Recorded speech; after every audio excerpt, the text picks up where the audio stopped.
Good morning बच्चों। आज हम गणित का पहला चैप्टर कक्षा 7 का परिमेय संख्याएं हम पढ़ेंगे। तो परिमेय संख्याएं पढ़ने से पहले हम कुछ पुरानी यादें ताज़ा कर लें, यानी पिछली कक्षाओं का जो हमने पढ़ा था उसे हम थोड़ा सा रिवाइज कर लें, जिससे कि हमें परिमेय संख्याएं समझने में बहुत आसानी होगी। तो हमारे पाठ का नाम क्या है? परिमेय संख्या।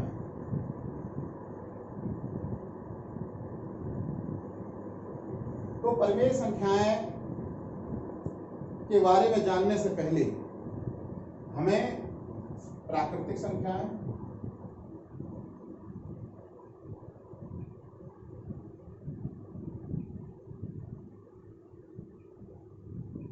पूर्ण संख्याएं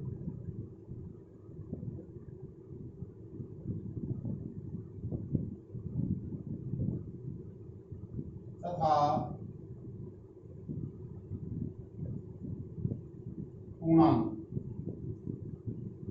इन तीन के बारे में जानना हमें बहुत जरूरी है।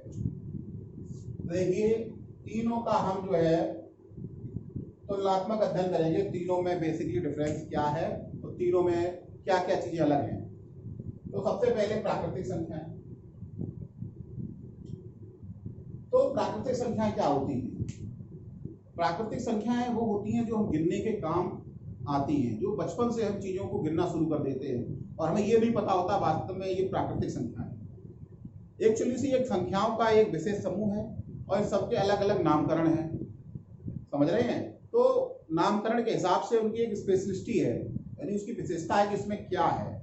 जैसे हर 4 बच्चे हैं, चारों बच्चों के अलग अलग नाम होते हैं, चारों में अलग अलग विशेषताएं होती हैं, है कि नहीं है? लेकिन हैं चारों बच्चे, विशेषता अलग है। ऐसे ही ये हमारी प्राकृतिक संख्याएं, पूर्ण संख्या और पूर्णांक, तीनों है तो संख्याएं, लेकिन इनमें अपनी एक विशेष विशेषता है जिसके बारे में हमें जानना अत्यंत आवश्यक है। तो प्राकृतिक संख्याएं यानी वे संख्याएं जो गणना करने के काम आती हैं। यानी हमारे पास कितने मार्कर हैं? 1 मार्कर है। ये व्हाइट बोर्ड कितने हैं? 1 है। ऐसे ही क्लास में बच्चे कितने हैं? 40 हैं। लड़कियां कितनी हैं? 25 हैं। ये सब क्या है? ये सब हमारी प्राकृतिक संख्याएं होती, यानी कहने का मतलब गणना करने वाले 1 2 3 4 5 कहां तक जाएंगे? ये अनंत। ये अनंत का सिंबल है, इसको आप नोट डाउन कर लेना बच्चों। जो इंपॉर्टेंट चीजें हैं आप ध्यान से देखिए वीडियो को, और इंपॉर्टेंट चीजों को अपने पेन से कॉपी पर आप नोट करते जाएंगे। वीडियो को थोड़ा पॉज कर लो और उसके बाद आप इसे देख लीजिए और लिख लीजिए। अनंत होती हैं, ठीक है, यानी इनकी कोई सीमा नहीं, कहां तक जाएं, विशाल हैं संख्याएं। संख्याओं का विशाल, यानी इतनी संख्याएं हम उसकी गिनती नहीं गिन सकते। लेकिन शुरुआत कहां से होती है हम जानते हैं। शुरुआत हमारी कहां से होती है? 1 से। यानी प्राकृतिक संख्याओं की शुरुआत कहां से होती है? 1 से। कहने का मतलब हुआ कि सबसे छोटी प्राकृतिक संख्या, सबसे छोटी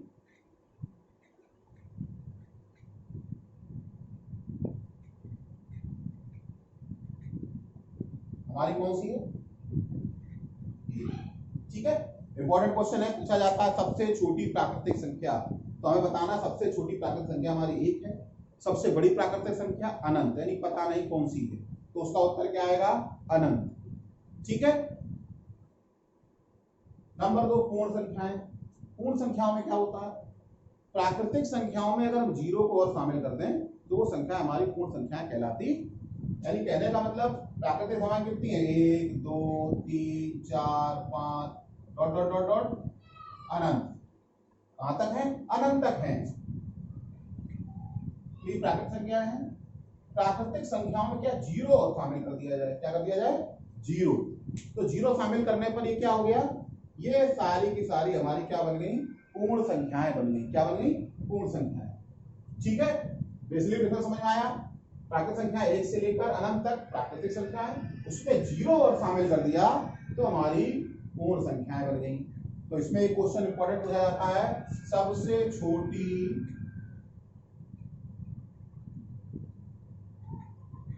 पूर्ण संख्या। सबसे छोटी पूर्ण संख्या क्या होगी? निश्चित सी बात है, जहां शुरुआत होती है वही सबसे छोटी होती है, तो सबसे छोटी पूर्ण संख्या हमारी 0 होगी। ठीक है, क्लियर? प्राकृतिक संख्या समझ गए, हम पूर्ण संख्या समझ गए। ठीक है, इन सब में क्या एक एक अंतर होता है कि नहीं? ये क्रमागत संख्या कहलाती है, 1 2 3 4 क्रम से आ रही ना, जो क्रम से आने वाली संख्या हमारी क्रमागत कहलाती हैं। ध्यान दीजिए, प्रश्न किताबों में पूछा जाता है क्रमागत संख्या, तो क्रमागत, क्रमागत का मतलब क्रम से आने वाली, तो 0 1 2 3 ये क्रमागत है। क्लियर हो गया ना ये? अब आते हैं पूर्णांक पर। पूर्णांक क्या होता है? अब मान लीजिए पूर्णांक का कॉन्सेप्ट कैसे आया, पूर्णांक क्या है, यानी कभी कभी मैथमेटिक्स में ऐसी चीजें जरूरत पड़ जाती हैं, या फिर हमारे जो है सामान्य भाषा में तो नेगेटिव चीजों का वो नहीं है कि माइनस में, माइनस माइनस क्या होता है। कभी कभी देखा होगा कि मोबाइल में बैलेंस माइनस में हो गया, कोई सेवा लग गई थी, पता चला -15 हो गई, -10 रुपए हो गई। क्या -10 है? क्या -10 वास्तविकता में होता है? क्या आप उसे रियल लाइफ में देख सकते हैं? नहीं देख सकते, देख नहीं सकते, लेकिन होता है।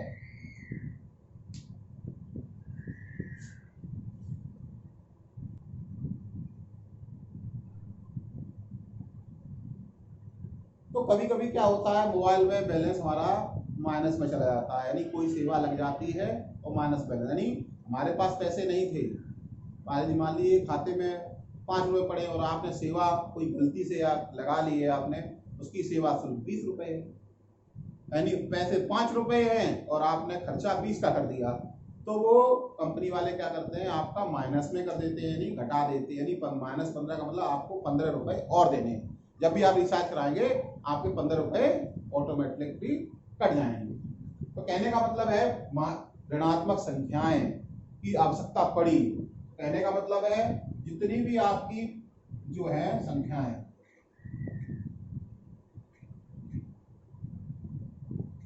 जितनी भी प्राकृतिक संख्याएं प्लस इसमें आप 0 और मिला दीजिए,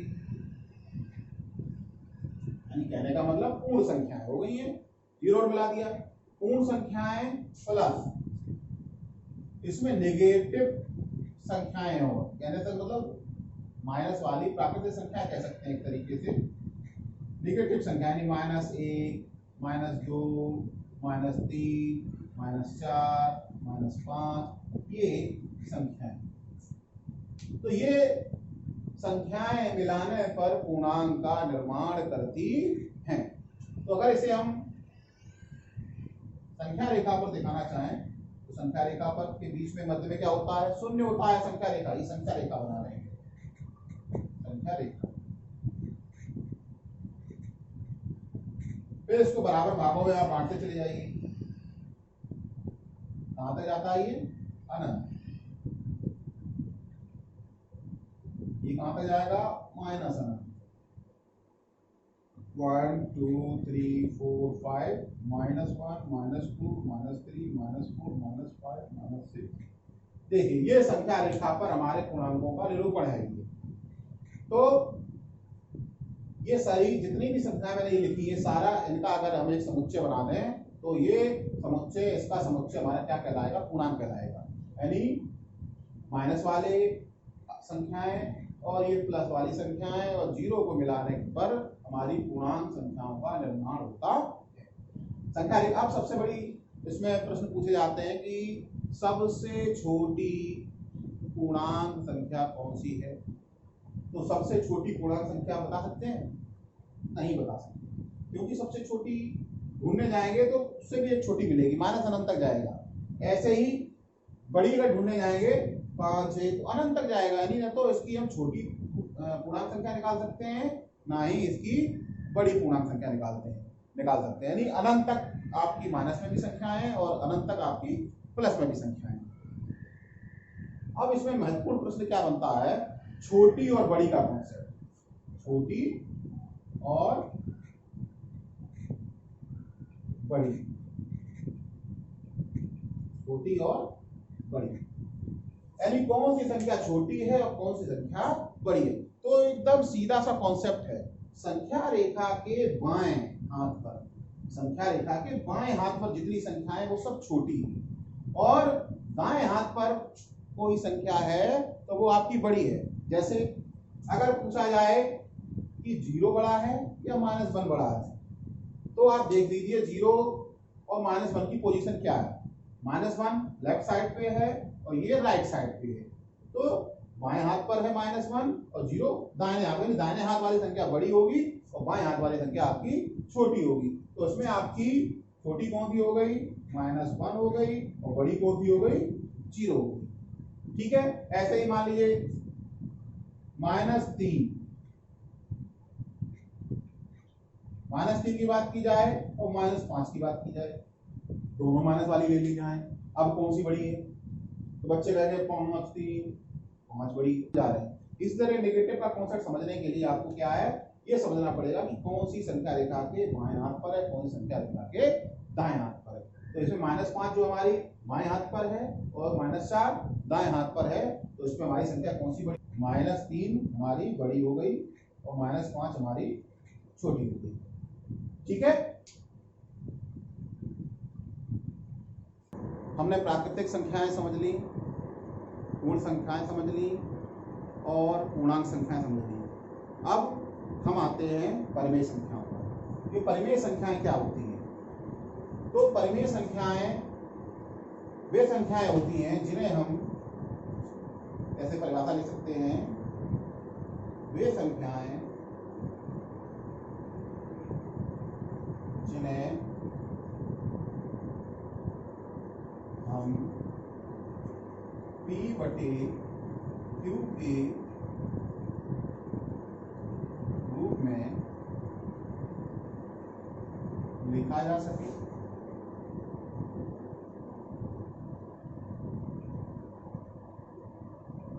ठीक है, जहां P और Q क्या है, पूर्णांक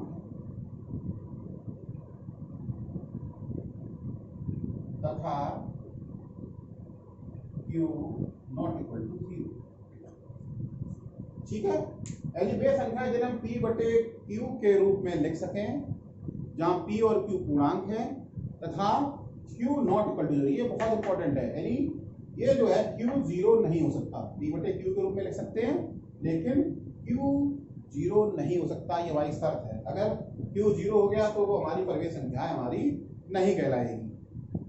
तो जैसे समझते हैं उदाहरण से 3/4। 3/4 देखिए, 3 और 4 पूर्णांक हैं P/Q के रूप, मान लीजिए इसे P मान लें और इसे Q मान लें, तो P/Q के रूप में है, P/Q है। ठीक है, पहली शर्त P/Q है। दूसरी क्या शर्त है, P और Q पूर्णांक है। P और Q पूर्णांक है, 3 और 4 पूर्णांक है, तो P और Q भी पूर्णांक होंगे हमारे। दूसरी शर्त भी हमारी क्लियर है। Number 3, Q not equal to 0। Q not equal to 0, Q 0 नहीं होना चाहिए। Q कितना है, 4, Q हमारा 0 है, यानी हमारी तीनों शर्तें हमारी पूरी हो गई कि नहीं हो गई। P/Q के रूप में लिखा जा सके, P और Q पूर्णांक हो और Q 0 ना हो। एक और एग्जांपल लेते हैं, जैसे -3/4। अब इससे तुलना कर लो, आप इसे P ले लो, मान लो इसे Q मान लो, ये P है और ये आपकी Q है। पहली शर्त, दूसरी शर्त, तीसरी शर्त, देखिए तीनों फॉलो कराएंगे। क्या ये P/Q के रूप में लिखा है, P/Q, P -3 है, Q 4 है, -3/4 यानी P/Q। P/Q के रूप में लिखा है। नंबर 2, P और Q पूर्णांक हैं, तो हम पूर्णांक पढ़ चुके हैं, कौन कौन संख्या पूर्णांक होती हैं। -3 हमारी पूर्णांक है या नहीं है, 4 पूर्णांक है या नहीं है, यानी P और Q पूर्णांक हैं, तो उत्तर क्या आएगा हमारा, है। अब हमारा क्या है, Q नॉट इक्वल टू 0। क्या ये Q बराबर 4 है तो Q 0 है, नहीं है। इसका मतलब हमारी तीसरी शर्त भी फॉलो हो रही है। इसका मतलब ये -3/4 हमारा पूर्णांक है। एक दूसरी संख्या पे आते हैं, 5/0 P और Q। ठीक, पहली शर्त, दूसरी शर्त, तीसरी। P बटे Q के रूप में लिखा है, P बटे Q के रूप में लिखा है, बिल्कुल सही। P बटे Q के रूप में लिखा है, P बराबर 5, Q बराबर 0, 5 बटे 0 यानी P बटे। दूसरी बात आती है P और Q पूर्णांक हैं। P का 5, Q क्या 0। 5 पूर्णांक संख्या है या नहीं है? है। 0 पूर्णांक संख्या है या नहीं है? है। यानी दोनों ही आपकी पूर्णांक है, यानी दूसरी कंडीशन ये वाली भी हमारी सही है। अब अगली बात आती है Q not equal to 0, Q बराबर 0 है और Q नॉट इक्वल टू कह रहा है, तो तीसरी कंडीशन फॉलो हो रही है? नहीं। इसका मतलब ये 5 बटे 0 हमारी परिमेय संख्या नहीं है। This is the point. तो समझिए, कोई भी परिमेय संख्या कब होगी? जब P बटे Q के रूप में लिखी हो, P और Q पूर्णांक हो और Q 0। इतना हमें 3 पॉइंट समझने हैं। अगर हमने 3 पॉइंट समझ लिए तो समझ लीजिए कि हमें परिमेय संख्या आ गई।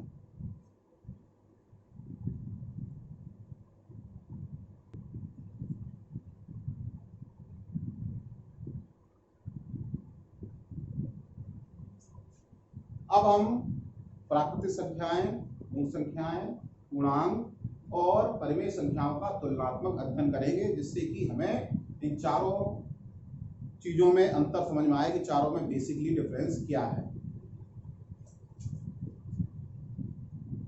प्राकृतिक संख्या,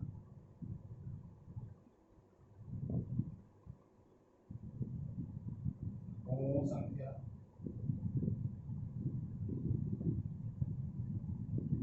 पूर्णांक और परिमेय।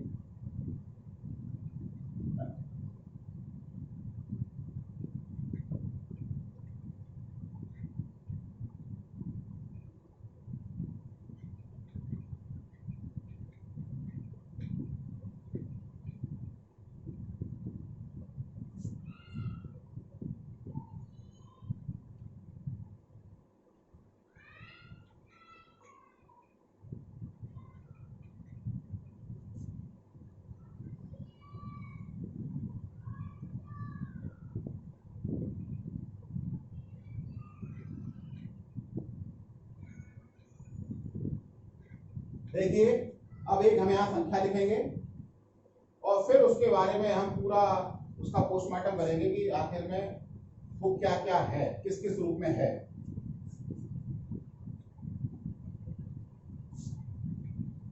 नंबर 1, जैसे हम मान लीजिए 1 से शुरू करते हैं। 1 क्या क्या है? ठीक है, एक प्राकृतिक संख्या है,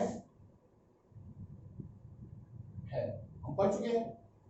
पूर्ण संख्या है, बिल्कुल है, पूर्ण संख्याओं के बारे में भी हमने पढ़ लिया। पूर्णांक है, बिल्कुल है। परिमेय संख्या है, बिल्कुल है। अब कुछ बच्चे समझ, एक परिमेय संख्या कैसे है? ये तो बटे, तो इसमें कुछ है नहीं। क्या हम 1 को 1 बटे 1 नहीं लिख सकते? 1 बटे 1 का मतलब 1 आएगा। क्या 4 को हम 4 बटे 1 नहीं लिख सकते? लिख सकते हैं। क्यों? 4 में 1 से भाग देंगे हमारा क्या 4 ही तो आएगा, 1 में 1 से भाग देंगे हमारा 1 ही तो आएगा। तो इसलिए हम किसी भी संख्या में अगर बटे 1 करते हैं तो संख्या पर कोई प्रभाव नहीं पड़ता है, तो इसलिए बटे 1 कर सकते हैं। जब बटे 1 कर दिया तो आप देख लीजिए P बटे Q के रूप में आपका लिख गया, और P और Q दोनों ही आपके पूर्णांक हैं और Q 0 नहीं है। इसका मतलब एक हमारी परिमेय संख्या भी होगी। क्लियर, समझ में आया ये? ऐसे ही 0 को समझ लीजिए। 0 को भी हम कैसे लिख सकते हैं? 0 बटा 1, 0 बटा 1। तो 0 देखिए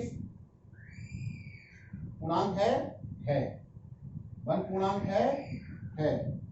0 बटे 1 यानी P बटे Q के रूप में लिखा है। 0 और 1 पूर्णांक है। यानी इसमें भी कंडीशन देख लीजिए, पहली, दूसरी, तीसरी, दोनों ही हमारे पूर्णांक है, बिल्कुल सही है। दोनों ही हमारे P बटे Q के रूप में लिखे हैं। पूर्णांक है। Q 0 नहीं होना चाहिए, Q 1 है, तो Q 0 नहीं है, यानी तीसरी कंडीशन भी हमारी फॉलो हो रही परिभाषा में कहीं ये नहीं लिखा है कि आपका जो P 0 नहीं हो सकता, P 0 हो सकता है पर Q 0 नहीं हो सकता। इस चीज को मैं अपने माइंड में सेट कर लेना है। अब बात आती जीरो की। देख लीजिए, एक हमने संख्या 0 ले ली, तो 0 प्राकृतिक संख्या है, तो हमें पता है प्राकृतिक संख्या 1 से शुरू होती है, हम पढ़ चुके हैं, तो इसलिए ये प्राकृतिक संख्या हमारी नहीं है। अब पूर्ण संख्या, तो हम जानते हैं पूर्ण संख्या में शुरुआत कहाँ से, 0 से ही होती है, तो 0 हमारी पूर्ण संख्या है। पूर्णांक 0 है, तो हमने जब पूर्णांकों के बारे में पढ़ा था तो पता था 0 हमारा उसके अंदर शामिल होता है, तो हमारा 0 पूर्णांक है। और 0 परिमेय संख्या है, ये तो अभी हम समझ चुके हैं कि 0 को हम कैसे लिख सकते हैं, यानी ये 0 की हमारी एक परिमेय संख्या। क्लियर हो गया। अब देखिए बात आती है, कोई एक संख्या ढूंढ लेते हैं, देखिए -4 ले लिया, क्या ले लिया, -4। अब देखिए -4 माइनस वाली संख्या है, प्राकृतिक संख्याओं में भी नहीं आती हैं, पूर्ण संख्याओं में भी नहीं आती हैं, यानी -4 ना तो प्राकृतिक संख्या है और ना ही हमारी पूर्ण संख्या है।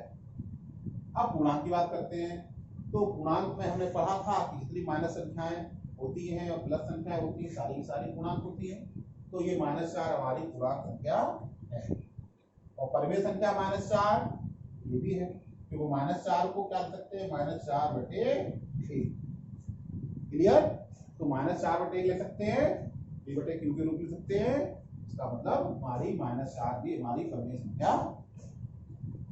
अब देखिए